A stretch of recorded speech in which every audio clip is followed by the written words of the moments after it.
Tuhan bersamamu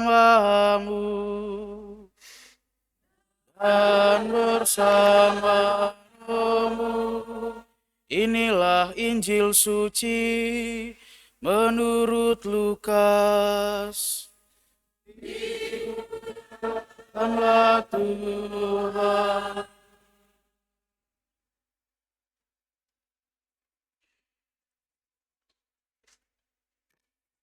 Sekali peristiwa, Yesus berkata kepada murid-muridnya, akan tampak tanda-tanda pada matahari, bulan, dan bintang-bintang. Bangsa-bangsa di bumi akan ketakutan dan bingung menghadapi deru dan gelora laut. Orang akan mati ketakutan karena kecemasan, berhubung dengan segala sesuatu yang menimpa bumi ini, sebab kuasa-kuasa langit akan guncang. Pada waktu itu, orang akan melihat Putra Manusia datang dalam awan dengan segala kekuasaan dan kemuliaannya. Apabila semuanya itu mulai terjadi, bangkitlah dan angkatlah kepalamu, sebab pembebasanmu sudah dekat. Oleh karena itu, jagalah dirimu, supaya hatimu jangan dibebani oleh pesta pora dan kemabukan, serta kekhawatiran hidup sehari-hari, dan supaya hari Tuhan jangan dengan tiba-tiba jatuh ke atas dirimu seperti suatu jerat. Sebab hari itu akan menimpa semua penduduk bumi. Berjaga-jagalah senantiasa sambil berdoa, supaya kamu mendapatkan kekuatan untuk luput dari semua yang akan terjadi itu, dan supaya kamu tahan berdiri di hadapan Putra Manusia.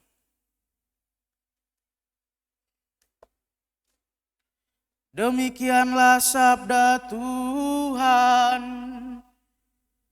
Terpujilah Kristus.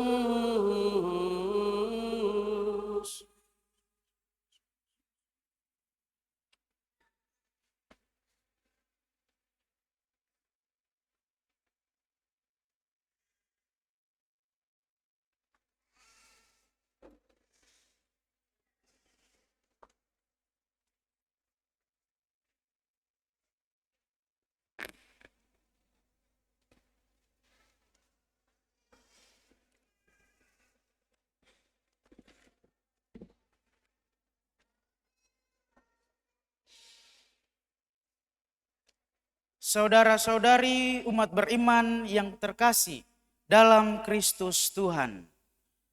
Dalam bacaan pertama kita telah mendengar ramalan Nabi Yeremia tentang tumbuhnya tunas keadilan bagi Daud. Ramalan Nabi Yeremia ini disampaikan ketika dua kerajaan Israel di utara sudah lenyap oleh serangan bangsa Asyur, dan kerajaan Yehuda dan Yerusalem di selatan yang akan segera mengalami kehancuran oleh bangsa Babel. Kehancuran Yehuda dan Yerusalem sebagai pusat peribadatan di mana bait suci berada meninggalkan keputusan yang sangat mendalam. Ramalan tentang kehancuran Yehuda dan Yerusalem yang sudah di depan mata dan munculnya tunas keadilan bagi Daud adalah suatu perlambangan bahwa Allah ingin membangun kembali suatu tatanan kehidupan yang otentik dari Yehuda dan Yerusalem, bukan sebagai suatu simbolisme belaka, ketakutan dan kekuasaan manusiawi, melainkan sebagai bangsa yang hidup dan bertumbuh dalam kesatuan moral yang berpedoman pada keadilan dan kebenaran. Ramalan Nabi Yeremia tentang munculnya tunas keadilan bagi Daud dipersonifikasikan dalam sosok pribadi manusia yang akan melaksanakan keadilan dan kebenaran. Ini berbicara tentang sosok Mesias yang berasal dari keturunan Daud di masa depan. Ramalan Nabi ini kiranya bukan wacana kosong, melainkan didasarkan pada janji Allah itu sendiri. Sekalipun gelora dan gelombang meredu, keturunan Israel tidak akan berhenti menjadi bangsa di hadapanku sepanjang masa. Aku tidak akan menolak segala keturunan Israel karena segala yang mereka lakukan. Ramalan Nabi tentang sosok tunas keadilan, yakni Mesias dari keturunan Daud, menyingkapkan juga suatu kenyataan di masa depan tentang pembebasan dan ketentraman bagi Yerusalem dan Yehuda. Pembebasan dan ketentraman bagi Yerusalem dan Yehuda tidak saja tentang keadaan pasca pemulangan mereka dari pembuangan di Babel dan restorasi yang dijalankan oleh Ezra dan Nehemia, tetapi lebih dari itu, Allah secara tahap demi tahap menyingkapkan suatu pembebasan dan ketekunan hidup baru, yakni kebebasan dari keterasingan oleh karena dosa dan realisasi hidup tentram di dalam kerajaan Allah, yakni ketika Allah meraja dengan kasih, keadilan, dan damai sejahtera di hati setiap manusia. Saudara-saudari yang dikasihi Kristus Tuhan, dalam bacaan yang baru saja kita dengarkan, Rasul Paulus menulis surat kepada Tesalonika. Ia menulis pertama-tama dengan berdoa.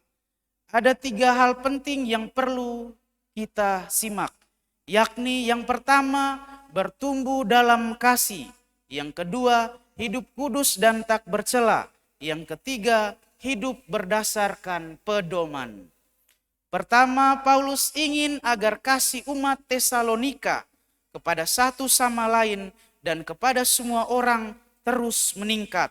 Hal ini mencerminkan kasih yang ia ungkapkan kepada mereka seturut standar kasih Kristus sendiri. Kedua, pertumbuhan di dalam kasih satu terhadap yang lain yang tak kudus, yakni hidup kudus dan tak bercela di hadapan Allah. Yang ketiga, untuk bertumbuh dalam kasih dan hidup tak bercela, Rasul Paulus mengingatkan umat Tesalonika untuk hidup berdasarkan pedoman dan petunjuk yang telah ia ajarkan dan teladankan. Singkatnya, hidup berdasarkan aturan. Pedoman dan aturan itu antara lain menjauhi perjabulan, tidak hidup dalam hawa nafsu seperti orang yang tidak mengenal Allah, selingkuh, tidak gosip, kerja keras dan bukan korupsi, dan lain sebagainya. Saudara-saudari umat beriman yang dikasihi Kristus Tuhan, dalam Injil Lukas menyajikan kepada kita gambaran tentang kedatangan anak manusia.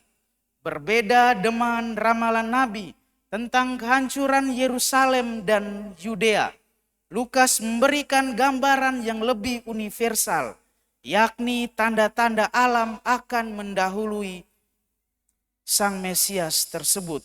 Bumi akan digoncang oleh kuasa langit dan fenomena-fenomena alam di angkasa. Ini suatu gambaran masa depan, suatu gambaran eskatologis yang menyimbolkan bagaimana Tuhan, Raja semesta alam, akan datang untuk merombak tatanan kehidupan kita.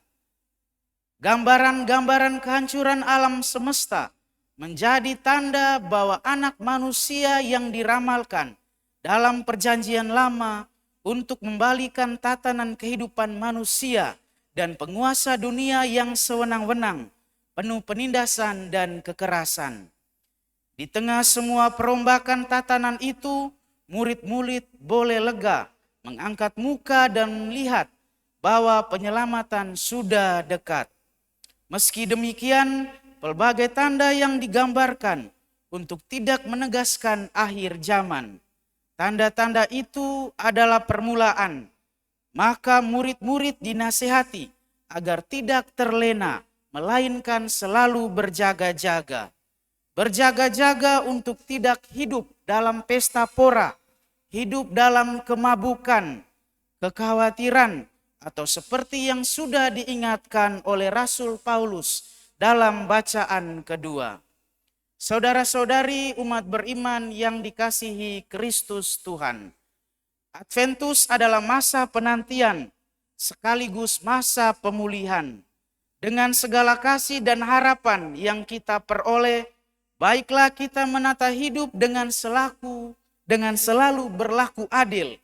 Hidup yang berkeadilan itu harus tumbuh dalam kasih persaudaraan, mengasihi satu dengan yang lain, memberikan apa yang menjadi hak orang lain, dan tidak merebut apa yang bukan menjadi hak kita.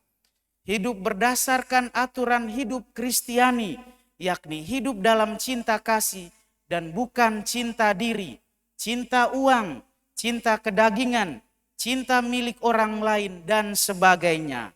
Saudara-saudari umat beriman yang dikasihi Kristus Tuhan, Yesus mengajarkan kita untuk jangan takut mengosongkan keselamatan meski banyak tantangan dan rintangan. Selalu hidup dalam harapan seperti nyala lilin pada minggu Advent pertama ini. Tidak perlu terburu-buru jadi besar, cukuplah hidup dalam hal-hal kecil, tetapi cinta yang luar biasa. Dan terakhir, jangan terlena dan selalu berjaga-jaga. Orang yang hidup dalam harapan selalu tegak kepala, berjaga-jaga dalam hidup setiap hari. Semoga Tuhan selalu menjaga nyala api harapan dalam hati kita masing-masing. Tuhan memberkati kita.